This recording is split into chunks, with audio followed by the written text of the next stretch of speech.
Hey, what's up guys, Sir Emanon here, and welcome to another video. So this is actually a match that I played in a remote locals tournament that I played in this past weekend with Ludolite Tri-Brigade. If you guys want to see the deck list that I was using in this tournament, I uploaded a deck profile a couple of days ago, which you can find the link to in the description box below or the card in the top right. But here we go. So we're up against Prank Kids. This is round 2. They won the die roll as you saw there, so they are going to choose to go first.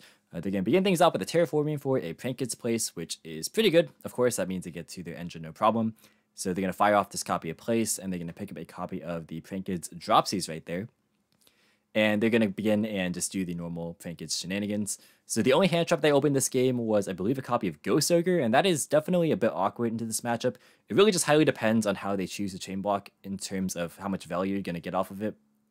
So right there, they're just going to go link off into Meowmoo, gain 1,000 life points, summon out Fansies, and they're going to link into a copy of Dodo. And they actually do use Dodo as chain link too, but I chose not to Ogre here. And the reason why is that it does get punished by just any Prank Kid name in hand, because if they do what they did here, which is a standard line of play, searching a copy of Pranks, sending the fusion spell, and summoning another body, assuming that it Ogred, they could just go ahead and activate Pranks, pitch, summon token, and play anyways. Whereas here, my hope is that they go and do the normal line, which is they tribute Dodo. And right here, they usually add back a name plus the fusion spell.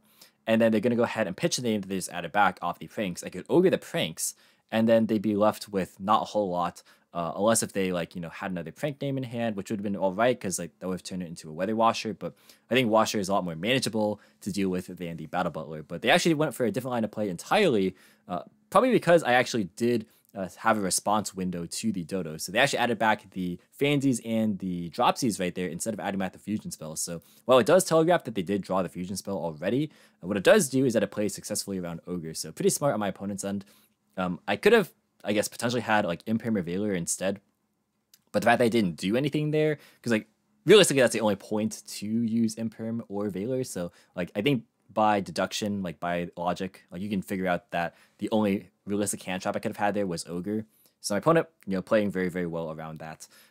So yeah, I did get a bit punished there, but I do still think that in general, I could have gotten easily punished by one of their many Prank Kid names, which, it's very common they just open 2 of them. So we're going to begin things off with our turn with a Foolish Burial Good, sending a copy of Perfume, and then we're going to Perfume to pitch Nerval to add a copy of Yellow Marten, which is not a standard line of play, but I have Emerald Bird in my hand, and I want to make use of it, and this is actually, I think, the only time I used Emerald Bird all tournament. And we're going to pick up a copy of Karis off the Nerval as well. I do like to usually send Serenade Dance off the goods when I do have, Nerval or Kit in hand, but the problem is that if you get Ash, which does happen sometimes on the Serenade Dance, because Serenade doesn't send for cost, you actually can't get the Tri-Brigades engraved and get value off of them, which does become a bit of a liability at times where you do need the setup for your package. So that is something to think about, which is why I went for the Lunalight Perfume here. Not to mention that it does set up the Emerald Bird much, much more nicely here. So we're going to Emerald Bird, we're going to go ahead and activate the effect. We're going to send this copy of Marten to the grave to draw 1, and then we're going to Marten effect to search for a copy of Serenade Dance. And I do this because I have Perfume in hand. So regardless of what my opponent chooses to do, if they choose to, Veiler, Imperm, or stop my Emerald Bird somehow, it's fine because I can just Karis pitch the Marten to get it into grave anyhow, and then I have the Perfume to go ahead and keep playing, and I get access to Tiger pretty much no matter what. And a lot of people won't stop the Emerald Bird anyways, so it's totally fine. Here, my opponent is kind of incentivized to use their copy of the Pandemonium because I have 2 bodies on board, which threatens things like Abyss Dweller, and that's quite good in this matchup. I could also just go for a number of extension plays, things like Tiger King, things like Force Strike, or even a Tornado Dragon just to kind of clear through these back rows anyhow. These are all viable options on my end, so they just want to stop any of the rank 4s coming down. So they're going to use all the Prank Kid effects, the Field Spell, and they're going to activate Butler's Chainlink 5. And here is where I actually do decide to drop the Ghost Ogre, just because, if my opponent is going to banish the Meowmoo for cost, then I can just successfully Ogre this, and I only have to deal with 1 Raigeki this turn instead of 2. So kind of making the best out of a, not a bad situation, but definitely not an optimal one, given how the turn 1 went. So yeah, coming back a bit from that misplay, I'm not even sure if I would entirely call that a misplay. It was just a bit of a gamble that didn't work out in my favor. But yeah, we're going to go ahead and I'll resolve the chain. So they're going to get all of their Prank Kid effects. They do get to float off this Battle Butler because I Ogred it. But I'm not too concerned about that because unless if they hard drew 2 fusion spells, which I mean, I guess if they had it, they had it. they won't be able to get like access to any form of protection in the Weather Washer or the Bow Wow because they didn't go for Bow Wow. So all the trinkets right here, while there's a lot of bodies, they're not really protected in any meaningful way. And we also got to, in addition, trigger the Emerald Bird because it was sent to the grave via card effect, being the Battle Butler. So we got to bring back this copy of Yellow Marten. And then we got to go and use the perfume that we had in grave, sending away or discarding the Serenade Dance that we added earlier off the Yellow Marten because it was, of course, sent to the grave via the Emerald Bird's effect. And now we get to add Tiger to our hand. So after all that, we are in pretty good shape. All we have to really worry ourselves about is the back row and potential hand traps. So I know now that I don't have to fear Nibiru at all because they are locked into Prankeds due to the Pandemonium. So I can check that off the list. I can also reasonably check off Ash because they really had so many opportunities to Ash me by now. They could have done it on like the first perfume or like the Nerval, but they didn't choose to do it at any of those points. So I feel like, you know, they wouldn't have Ash at this point. And I feel like I can cross the Ghost Ogre now after I use the Tiger to bring back Emerald Bird because you do want to Ogre the Tiger, even though it floats into a body. You want to prevent them from bouncing it back via Marten or the Zephyros, and because they only have one copy of it, they won't really be able to get back very easily. So now I can kind of check off Ogre off the list. Here somebody spectated from the local site to just uncheck the option in Discord right there. But yeah, so here we go into Force Tricks, and I possibly should have gone to Tornado Dragon first just to clear the back row, because that back row could have been, like Imperm or Droplet, and those are like very, very realistic possibilities. But I mean, this does force out interruptions, at least in my mind, it forced out interruptions anyways. My opponent actually didn't do anything here. And I'll just say right now, my opponent's set is a Droplet. So I was kind of curious as to what this back row was going to be. I still felt like it had to be something pretty real there. I guess the only bluff could have been maybe like Pranks, because they did search it off the Dodo. So they maybe could have bluff set Pranks, but I feel like that's not super likely to happen. Here we go ahead and go for a Serenade Dance. We actually send Foolish Burial Goods, a duplicate copy that we couldn't activate this turn, because of course Foolish Goods is a hard once per turn. But in hindsight, that was a misplay, because I should have just sent the Zephyros, because in my mind I was thinking, alright, Kera's Pitch Zephyros is like a lot of value that I want to make sure that I get in case my Farragut gets like Veilered or something. And to be fair, like Veiler is the only like real hand trap that my opponent could have at this point. Because again, if they had a Lancia, they would have used it. If they had Ash, they would have probably used it by now. There's no way they have like Ogre, I feel. They can't Nibiru me. So yeah, pretty much like the only other hand trap left is Veiler. And Veiler is like not really popular right now. Like some people are playing it still, but it's dropped off fairly significantly in popularity recently. So yeah, we go ahead and we use the Marten to bounce after we summon off the Serenade Dance. And then we're going to go into a Tornado Dragon right here. I just want to force the final back row before I commit to my major Tri-Brigade plays, because the Tri-Brigades are really what let you put a lot of pressure on. Because like the Lunalights, they are good at like spamming the board, but they're actually not that good at like assembling lethal, like which is kind of weird. Like unless you're playing the fusions, of course. Like if you're playing the fusions, then you can set up lethal no problem. It's just like the problem with the fusions though has always been like the extra deck commitments if you're playing like a hybrid build. But yeah, if you're playing like this sort of build where the Lunalights are good at making rank 4s, but they're not the best at like setting up, like access code lines by themselves, and you want your Tri-Brigade plays to go through. So that's what I want to ensure would happen right there with like this Tornado Dragon. So they went ahead and use the Droplet to go ahead and negate my Tornado and also have it, which will be relevant later. And here we go ahead and think a little bit after we bring back the Collider Chick. And right now, I pretty much have to just try and clear as many bodies as possible. One of the problems, though, is that with the aforementioned Link Climb into access code, you don't really put very many attributes into the grave, because a lot of the times it's like you go Farragut into Rugal into access code, but Rugal and Farragut are both Earth monsters, right? So you only get one pop unless you want, like, I don't know, access code banish itself, which is not very good. So yeah, right here I went Kera's Pitch Zephyros. And right there is where I realized I probably should have just kept the goods in my hand, because like if I had Zephyros engraved thanks to the Serenade Dance and I just used the Farragut to summon out the Keras from hand, that would have been the same outcome anyways. Again, like my only thought process was like, oh well, if my opponent has Veiler, then it would kind of suck because I don't have a Tri-Beast to pitch for the Keras. But like worst comes to worst, I could just like Zephyros bounce the Tiger and then pitch the Tiger for Keras, which never feels good, but it is a play that can come up. So right here, I go ahead and I use these Zephyrs. I'm going to take 400 damage, summon itself by bouncing the Tiger. And now I'm just trying to get rid of all these bodies because they're kind of annoying, especially because my opponent is on 10,000 life points. And that is going to be hard to try and game my opponent through because, like, I guess what I could have done was I could have maybe gone for, like, I could have, like, maybe just popped one body on the field, like, being the, like, Dodo. And I could have, like, used the Omen here, which is what I do off the Karis. I could, like, Omen banish Dodo, and I could have gone, like, access code after I go, like, Rugal. And then I could have, like, popped the Fansies, which is the highest defense. It's 2k. And then I could have gone, like, the Tornado Dragon, which was 1050 over the 1000 defense point Dropsies. I could have gone, like, another body, because I have a Tiger in hand still, so I could go, like, scale, summon back. That one can't attack, so I'd link it away for the access code.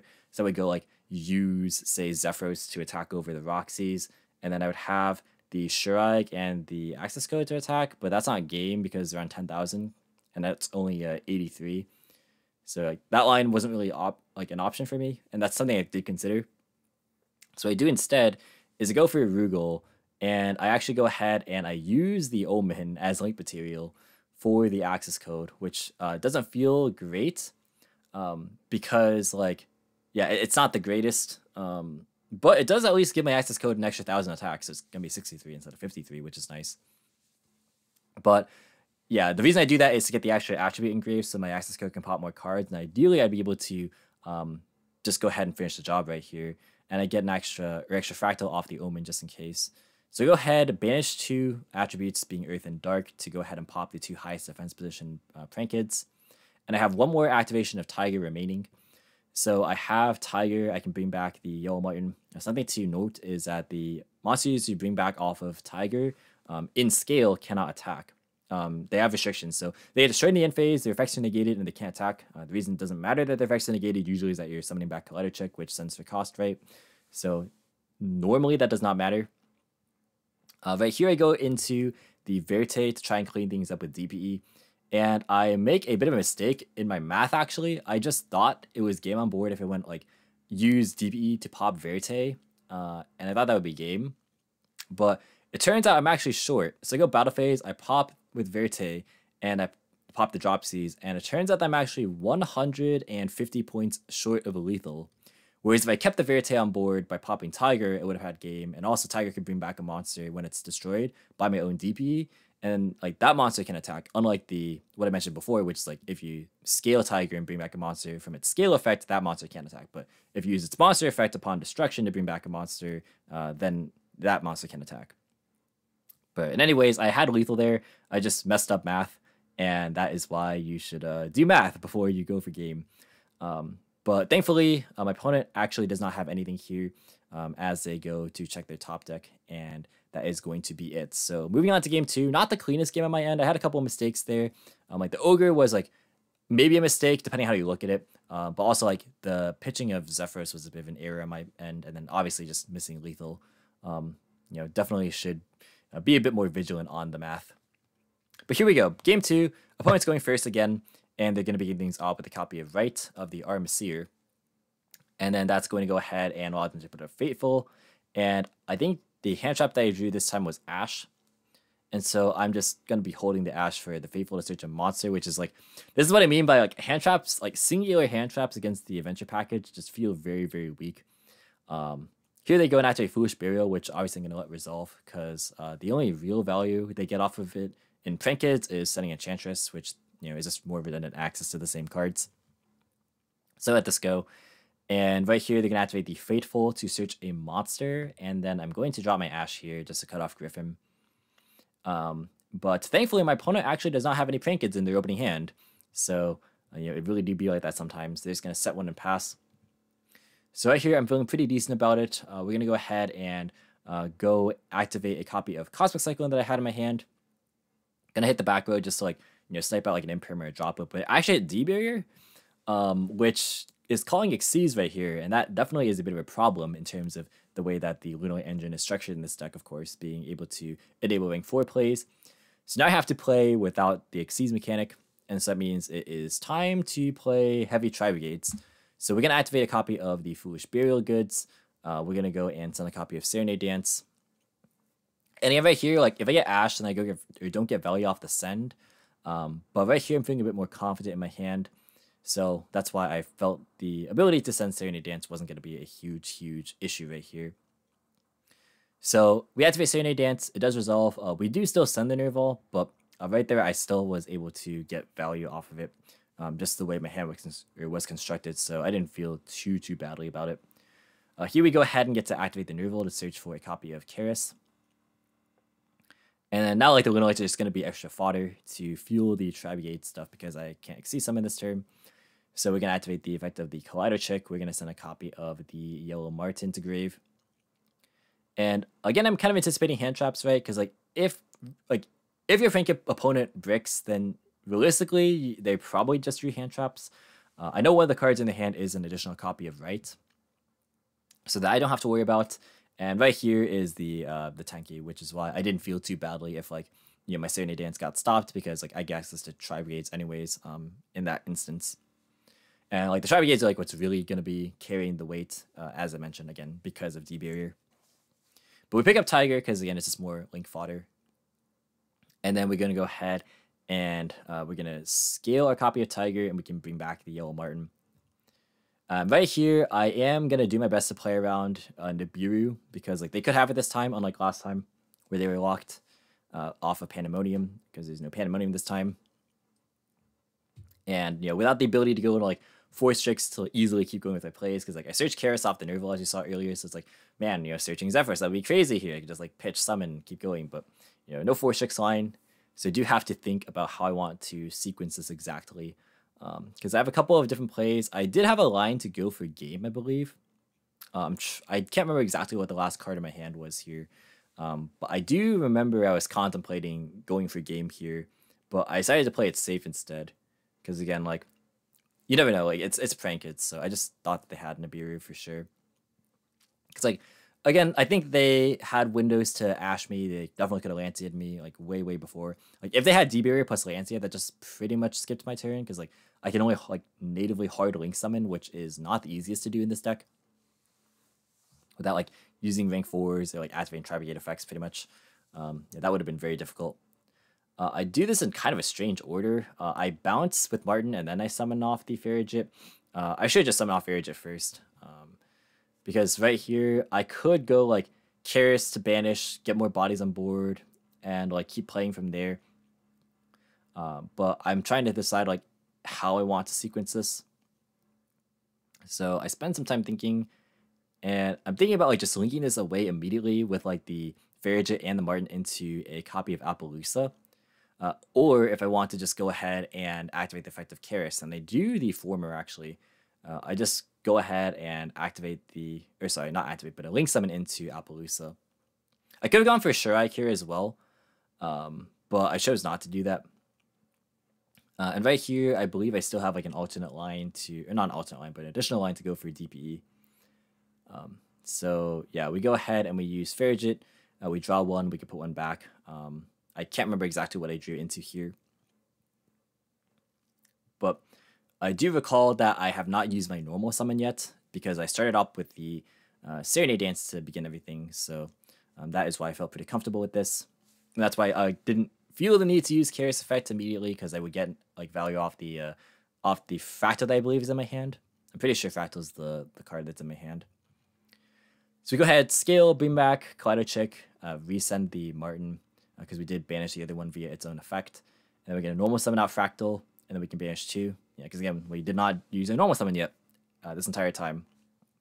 So you can see, clearly I had the ability to go for game because I could have gone for Omen plus access code at any given point because I had multiple Tri-Brigade activations, but I only used one of them and it was only for a DDL.